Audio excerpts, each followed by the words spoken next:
Un monde où l'amour s'affiche partout, mais se vit de moins en moins. Les films le magnifient, les chansons l'idolâtrent, les réseaux sociaux exhibent des couples parfaits. Pourtant, dans la vraie vie, de plus en plus de personnes s'en éloignent, comme si ce sentiment était devenu une menace. Nous vivons à une époque où tout le monde parle d'amour, mais où beaucoup choisissent de l'éviter. Pourquoi? C'est une contradiction troublante. Jamais nous n'avons disposé d'autant de moyens pour rencontrer quelqu'un. Applications, voyages, événements, réseaux. Et pourtant, les histoires durables se font rares.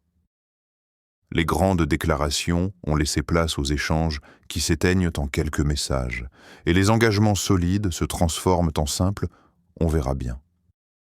Ce que tu vas découvrir ici, c'est pourquoi nous mettons autant d'énergie à contourner ce lien qui, en réalité, est l'un des plus puissants et des plus recherchés. Jusqu'où sommes-nous prêts à aller pour nous protéger de l'amour? Et surtout, que sommes-nous en train de perdre en fuyant ce que notre cœur désire le plus? Les blessures passées laissent rarement des cicatrices invisibles.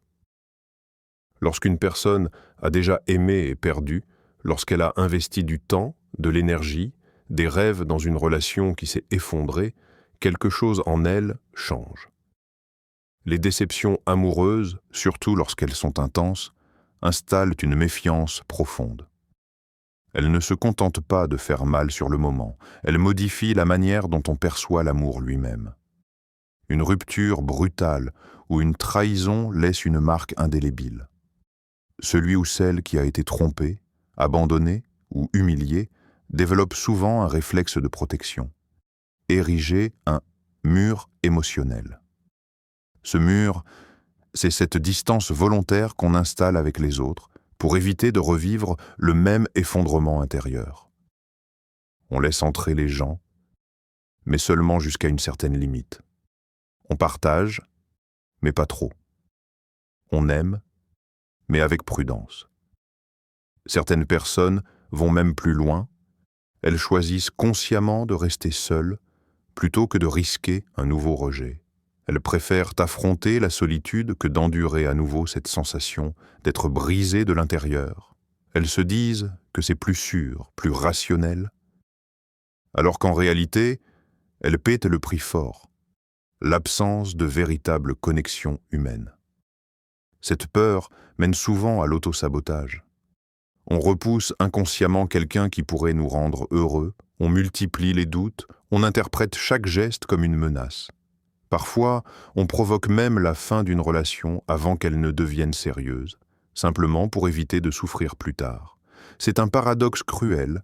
En cherchant à se protéger, on s'empêche de vivre ce qu'on désire le plus. Ces murs émotionnels ne tombent pas facilement. Plus la blessure initiale est profonde, plus la méfiance devient une seconde nature. Pourtant, ce mécanisme de défense, utile dans un contexte de survie émotionnelle, finit par devenir une prison. Et tant qu'on ne prend pas conscience de cette dynamique, on risque de confondre prudence et peur, et de passer à côté d'histoires qui auraient pu tout changer. Dans notre société moderne, l'indépendance est érigée en symbole ultime de réussite. On nous apprend très tôt que pour être fort, il faut être autonome, ne dépendre de personne, tracer sa route seul. Les réseaux sociaux glorifient les parcours solitaires, voyager seul, vivre seul, construire seul, et peu à peu, cette idée s'installe dans l'esprit collectif. Être dépendant affectivement serait une faiblesse, une preuve d'immaturité. Ce culte de l'indépendance pousse beaucoup de personnes à éviter tout engagement sérieux, par peur de perdre leur liberté. L'idée d'avoir à partager son temps, ses projets, ou même ses habitudes avec quelqu'un, est perçue comme une menace. L'amour devient alors synonyme de contrainte, d'obligation, voire de chaînes invisibles qui pourraient ralentir l'élan personnel. On préfère garder le contrôle total sur son emploi du temps, ses priorités, ses voyages, ses ambitions, quitte à sacrifier la chaleur d'une relation.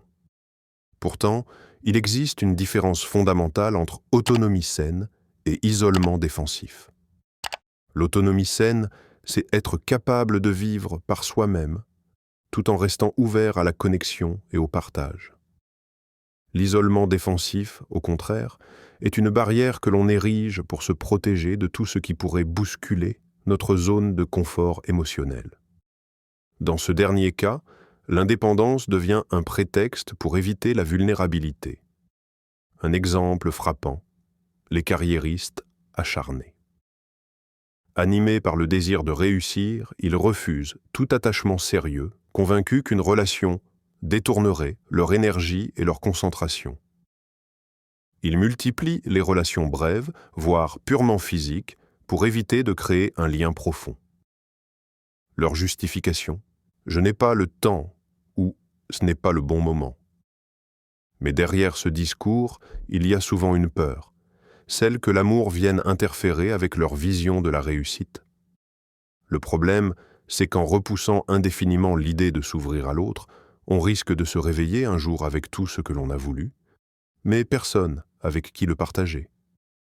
L'illusion de l'indépendance totale flatte l'ego, mais elle peut laisser le cœur vide. Car la véritable liberté n'est pas dans la fuite de l'attachement. Elle réside dans la capacité à aimer sans se perdre. Nous vivons à l'ère des situationships, ces relations floues, sans véritable statut, où l'on partage des moments agréables mais sans jamais aller assez loin pour que ça devienne sérieux.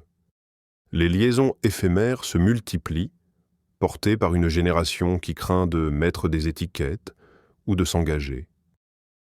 C'est une zone grise, confortable en apparence, où chacun profite de la présence de l'autre, tout en gardant une porte de sortie toujours ouverte.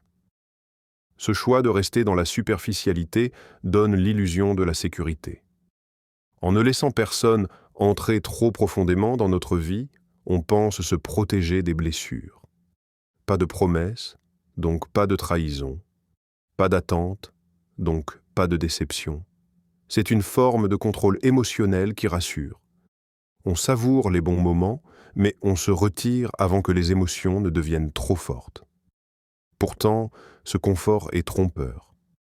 Plus on évite l'intimité profonde, plus on se sent seul à long terme.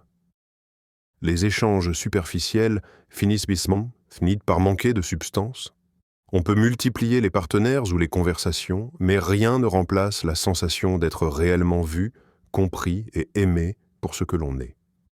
Le vide émotionnel s'installe, même au milieu de nombreuses interactions. Les applications de rencontres amplifient ce phénomène.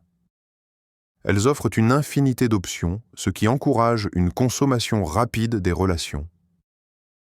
Au moindre doute, on passe à la prochaine personne en un glissement de doigts. On ne prend plus le temps de creuser, de comprendre, d'affronter les imperfections naturelles d'un lien réel.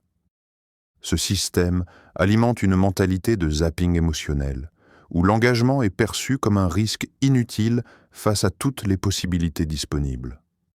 À force, on en vient à confondre connexion et distraction. On croit que ces liens légers suffisent, mais ils ne comblent pas le besoin profond de proximité humaine. Et c'est là le paradoxe. En cherchant à éviter les douleurs de l'intimité, on se prive aussi des joies intenses qu'elle apporte.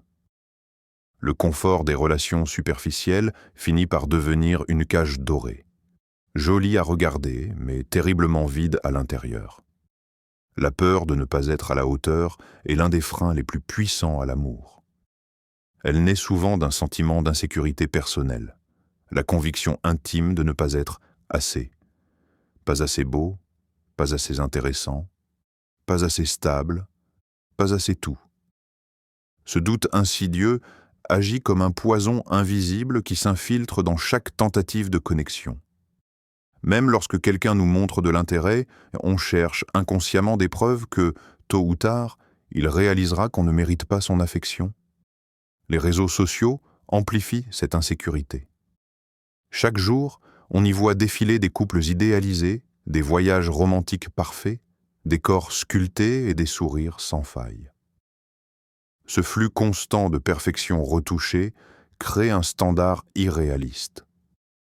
On ne se compare plus seulement aux gens autour de nous, mais à des images soigneusement mises en scène. Résultat, notre propre vie, amoureuse, semblent fades, nos qualités personnelles insuffisantes, et notre confiance s'effrite encore davantage. Cette peur pousse beaucoup de personnes à éviter les relations sérieuses. Plutôt que de risquer d'être découvert dans toute son humanité imparfaite, on préfère garder ses distances. On se convainc qu'il vaut mieux se concentrer sur soi ou sur des histoires brèves et superficielles pour éviter l'exposition émotionnelle. Le problème, c'est que cette stratégie ne protège pas, elle isole. Un exemple frappant est celui de ceux qui préfèrent fantasmer un amour parfait plutôt que d'affronter la réalité. Dans leur esprit, cet amour idéal ne juge pas, ne déçoit pas, ne met jamais en lumière leurs failles. Mais cet amour reste imaginaire. Dans la vraie vie, aimer implique d'être vu tel qu'on est, force, fragilité, contradiction. À force de craindre de ne pas être à la hauteur, on finit par saboter ses chances avant même qu'elles n'existent. On fuit les opportunités, on interprète le moindre signe comme un rejet potentiel, et on se retranche dans une solitude choisie, mais douloureuse. L'amour demande du courage, et ce courage commence souvent par accepter qu'on ne sera jamais parfait, et que c'est précisément cette imperfection qui rend les liens authentiques possibles. Au final, éviter l'amour, c'est croire qu'on se protège, alors qu'on se prive de l'une des expériences les plus profondes de l'existence. Derrière la peur, les blessures et les murs que l'on érige, il reste ce désir universel, être vu, compris et aimé. On peut fuir longtemps, mais tôt ou tard, le vide que laisse l'absence de lien réel finit par se faire entendre. Et ce jour-là, la vraie question sera peut-être moins « jusqu'où irons-nous pour éviter l'amour ?» que « jusqu'où sommes-nous prêts à aller pour enfin l'accueillir ?»